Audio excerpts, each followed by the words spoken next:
Halo, Assalamualaikum warahmatullahi wabarakatuh. Saya Amelia dari Universitas Widya Tama, mengambil Fakultas Ekonomi dan Bisnis, Prodi Perdagangan Internasional S1.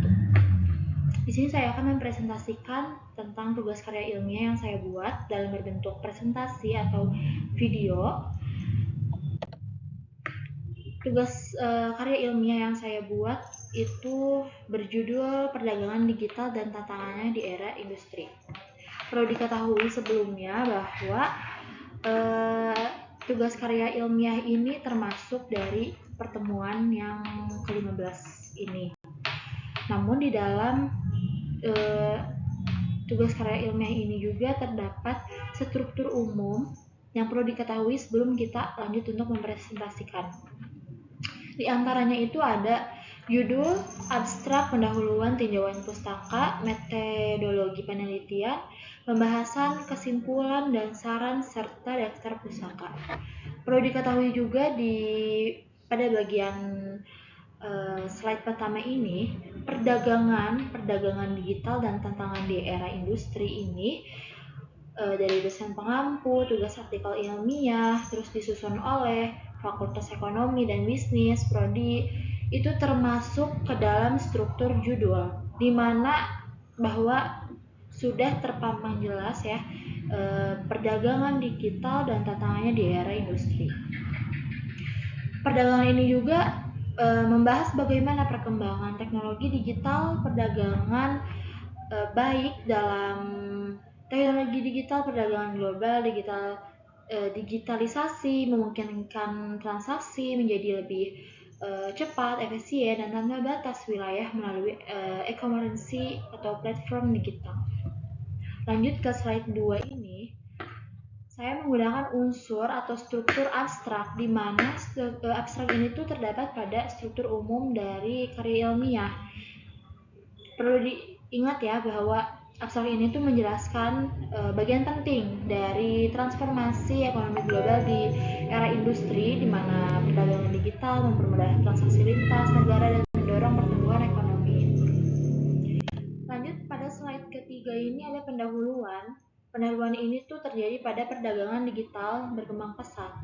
Ini sampai infrastruktur, ini menjelaskan tentang bagaimana pendahuluan itu berkembang, teknologi informasi, terus mendorong pesatnya perdagangan digital di era industri, terus juga mempengaruhi cara produksi. Ini tuh berarti dijelaskan sebelum kita ke inti atau klimaksnya tuh pasti didahului dulu tentang ini tuh menjelaskan tentang apa saja, seperti itu. Selanjutnya pada slide ke 5 ini ada tinjauan pustaka. Tinjauan pustaka ini menunjukkan bahwa perdagangan itu mampu meningkatkan efisien. Tinjauan pustaka itu seperti menurutnya atau berdasarkan. Contohnya seperti di sini ada contoh seperti menurut studi Bank Dunia atau 2023 digitalisasi. Kemudian di sini juga ada metode penelitian. Metode penelitian ini tuh menggunakan deskriptif kualitatif dengan pendekatan studi pustaka. Jadi sumber ini tuh dipengaruhi oleh apa atau diperoleh dari sumber apa aja. Makanya dilakukannya adanya penelitian seperti jurnal ilmiah atau laporan pemerintah serta publikasi internasional mengenai perdagangan digital. Jadi diolah dulu, diselidiki dulu bagaimana penelitian ini, apakah benar perdagangan di era industri ini tuh, di industri digital ini tuh mampu bertahan dalam menyeluruh tentang fenomena perdagangan digital di Indonesia ini.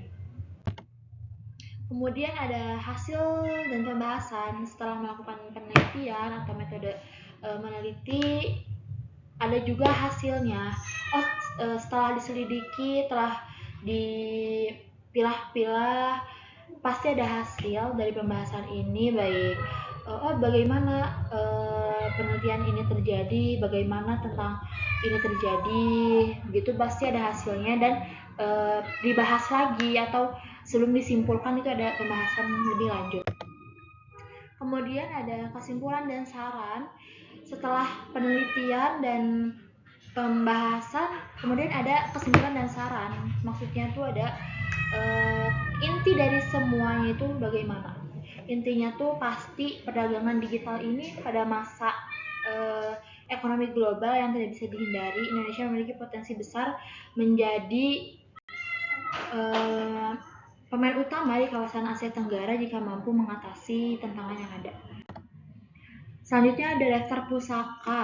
Dasar pusaka itu sama saja seperti sumbernya ya. Seperti di sini contohnya ada Bank Dunia pada tahun 2023, kemudian Digital Economy Report, Inclusive Growth Threat Technology, Kementerian Perdagangan RI. Begitu. Mungkin sekian presentasi tugas karya ilmiah. Mohon maaf bila ada kesalahan, baik perkataan, cara penyampaian saya, maupun penjelasan. Terima kasih telah memperhatikan. Semoga membantu tentang apa yang saya belajari di tugas karya ilmiah ini. Terima kasih. Assalamualaikum warahmatullahi wabarakatuh.